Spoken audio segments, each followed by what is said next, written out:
Buenas noches, doctor Jenner. Somos estudiantes de la clase de comportamiento de concreto de Unitec San Pedro Sula.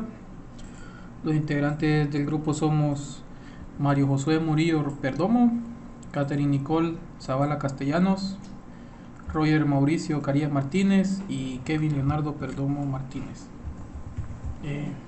La siguiente presentación consta de los ejercicios de la unidad 1 y estaremos presentando 6 edificaciones con problemas estructurales que son identificables mediante una inspección visual de las mismas. Lo dejamos con el ingeniero Roger para que le explique los dos primeros problemas estructurales que se encontraron. Como daños estructurales se pueden encontrar lo que son las fisuras por funcionamiento, explicando que el funcionamiento es un efecto que se produce principalmente en elementos bidimensionales que trabajan en flexión dominante, como son las losas, en el que un soporte vertical, o sea la columna, al transmitir esfuerzos axiales excesivamente concentrados sobre el elemento flexionado, produce fisuras excesivas por tracción. Al diseñar losas se debe considerar, al igual que para vigas, la resistencia cortante de diseño, que debe ser al menos igual a la resistencia requerida por las cargas maniobradas, ocasionando así fisuras por fallas acortantes por funcionamiento, con la grieta diagonal y potencial formando una superficie de cono piramidal alrededor de la columna. La superficie de ruptura es la superficie crítica de funcionamiento. Esta va desde el perímetro donde se apoya la losa, elevándose y extendiéndose con un cono entre 30 a 40 grados. El refuerzo requerido se debe calcular en sentido horizontal como vertical en las áreas del perímetro crítico de las columnas, como se muestra en la imagen. Alternativas para este problema puede ser el aumentar el perímetro de contacto entre las losas y las columnas mediante capiteles de hormigón. También se puede construir una armadura específica en la cara superior e inferior de la losa que sean capaces de resistir cargas de las tensiones en colaboración con el concreto como se muestra en la imagen. De igual manera, el refuerzo, como se muestra en la imagen derecha, se puede agregar calculándolo tanto horizontal como vertical. Otro caso puede ser también el de la columna corta, como se muestra en la imagen, explicando que una de las causas más comunes de daños catastróficos en edificaciones ante acciones sísmicas es el efecto columna corta. Se presenta cuando se restringe parcialmente el desplazamiento lateral de las columnas, generalmente mediante paredes de mampostería, lo cual concentra en la sección libre tensiones cortantes más altas en ese punto. Al reducir la luz libre, el cortante máximo de la columna aumentará en la misma proporción hasta llegar al estado límite de agotamiento por cortante. El incremento del cortante se ve agravado debido al desplazamiento de las columnas de las máximas tensiones hacia la zona central de la columna, donde el acero refuerzo transversal generalmente está más espaciado y por tanto la columna es menos resistente. La disminución de la ductilidad también es un punto importante, ya que al transmitirse las máximas tensiones de flexo-compresión importante hacia la zona central de la columna, menos confinada, también se reduce la ductilidad. Aun si todo el cuerpo de la columna está bien confinada, el incremento de las tensiones reducirá la ductilidad de la columna. La consecuencia más crítica del efecto columna corta es el aumento de la rigidez en la sección no confinada, lo que altera las propiedades dinámicas que rigen las respuestas ante acciones sísmicas. Como alternativa para la solución de este caso puede ser la separación conveniente de las paredes, creando puntas sísmicas y liberando así el desplazamiento de la columna. También el refuerzo de una estructura mediante la incorporación de nuevos aleros a ambos lados de las columnas cortas, como se muestra en la imagen superior e inferior. A continuación, un pequeño video de lo que es el efecto columna corta al momento de ser afectado por un sismo.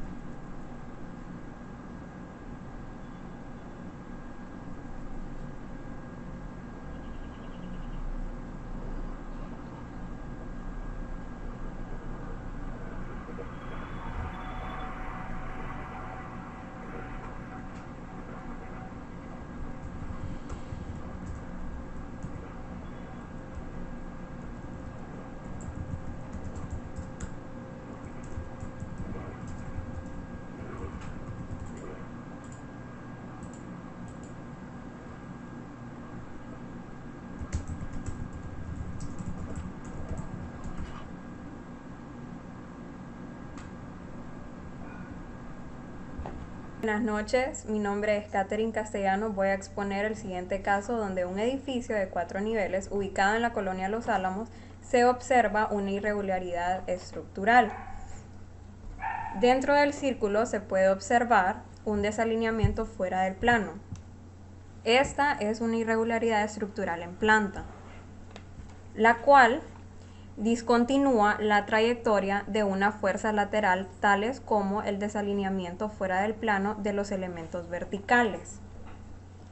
Es importante la simplicidad para un mejor comportamiento sísmico de conjunto de una estructura, y resulta más sencillo proyectar, dibujar, entender y construir detalles estructurales.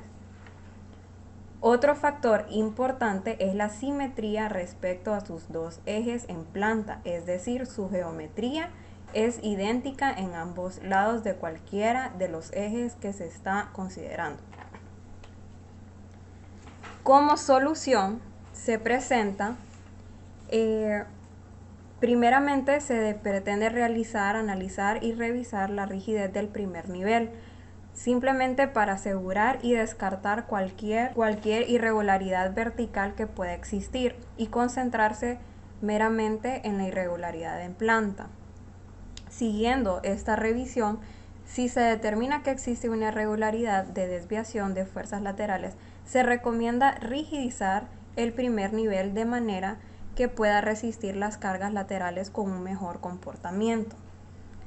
Es preferible no concentrar elementos rígidos y resistentes, tales como muros de corte, en la zona central de las plantas, porque son menos efectivos para resistir torsión, si bien los muros ubicados en la zona central tienen un comportamiento aceptable. Para esta irregularidad en planta se tomó en cuenta la norma del Código Hondureño de la Construcción 08, la cual nos indica y nos habla de las irregularidades en planta dentro de la tabla 1.3.4.5, la falla número 4.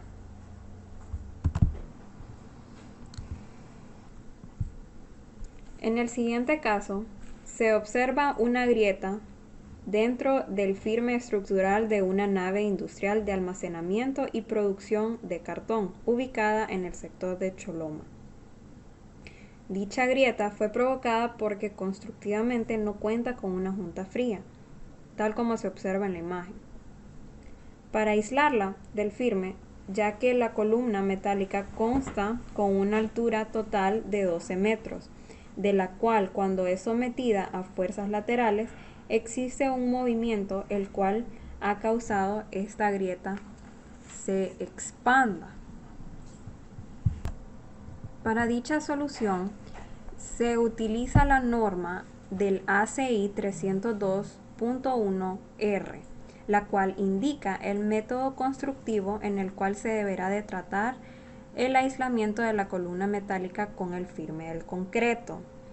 Tal como se muestra en la imagen del lado derecho, primero se deberá demoler todo el concreto del firme alrededor de la columna.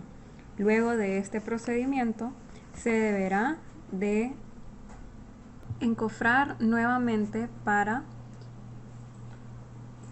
volver a construir este tramo de concreto, colocando un pasador de mínimo 1 pulgada, reforzando el firme. Luego de haber fundido esta parte del concreto, se procede a realizar el corte de junta fría con una profundidad mínima de 3 milímetros. Esto para seguir las indicaciones que nos indica el ACI 302.1R. Las siguientes imágenes hacen referencia a un edificio de 35 niveles y aproximadamente 123 metros de altura, ubicado en San Pedro Sula, en el lado del Merendón. El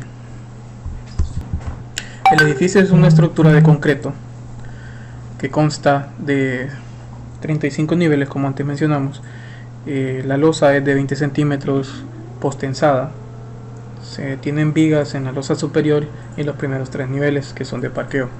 En el primer nivel se pueden observar fisuras en las paredes de forma diagonal,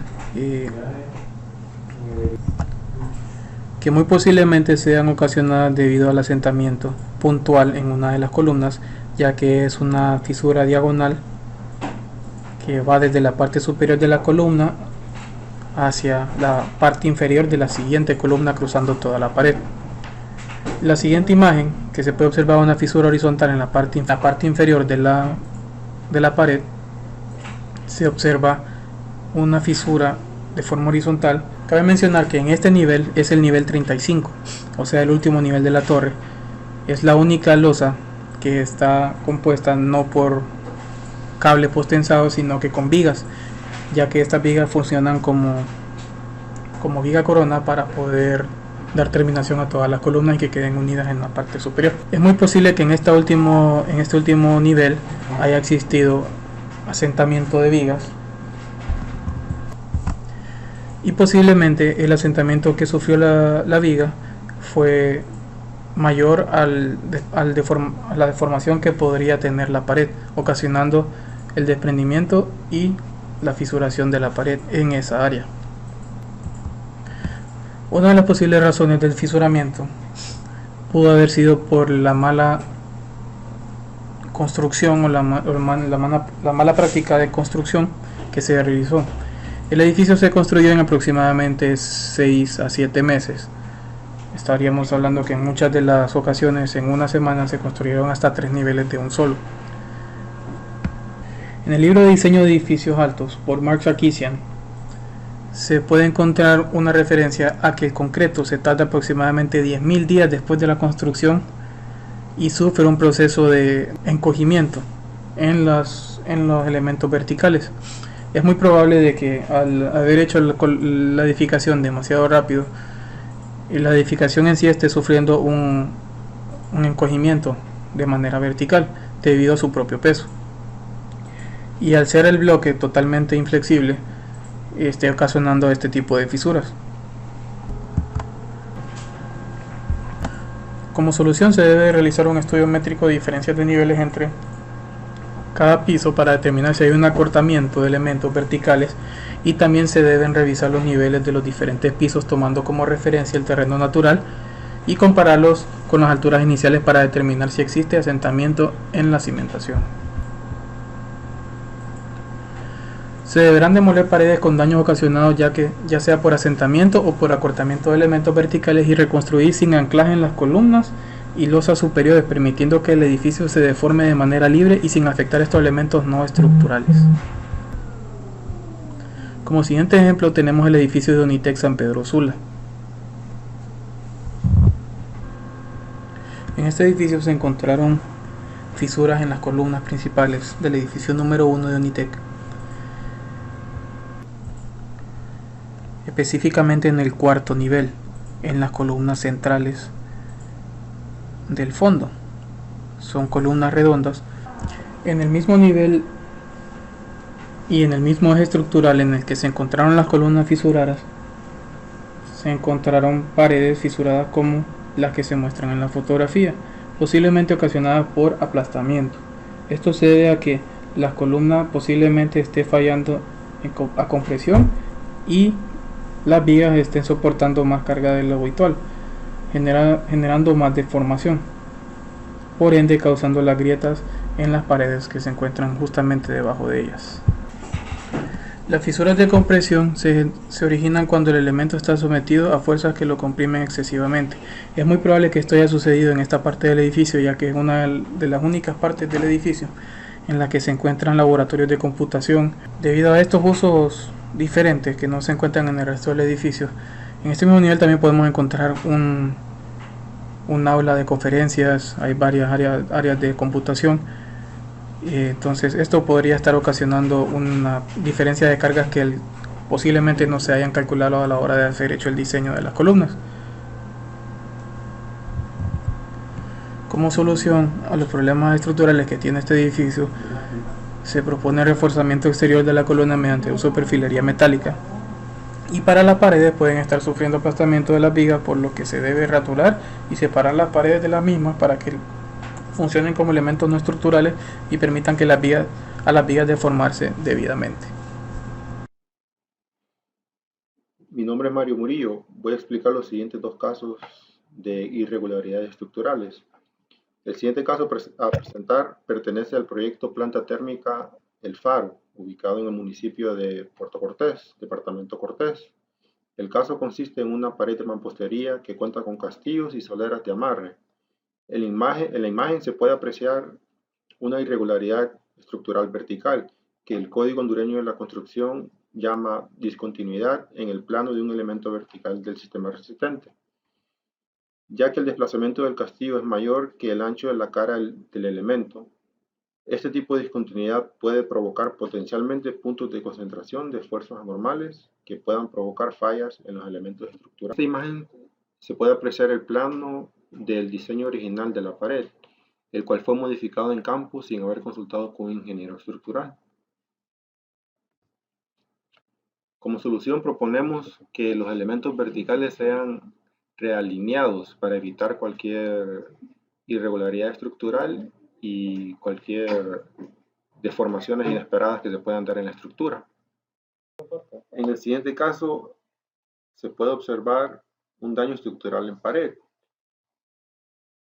El daño en la pared se debe al asentamiento de la viga. Como se puede observar, la viga no descansa en una columna en este punto y al deflexionarse provocó una grieta en la pared.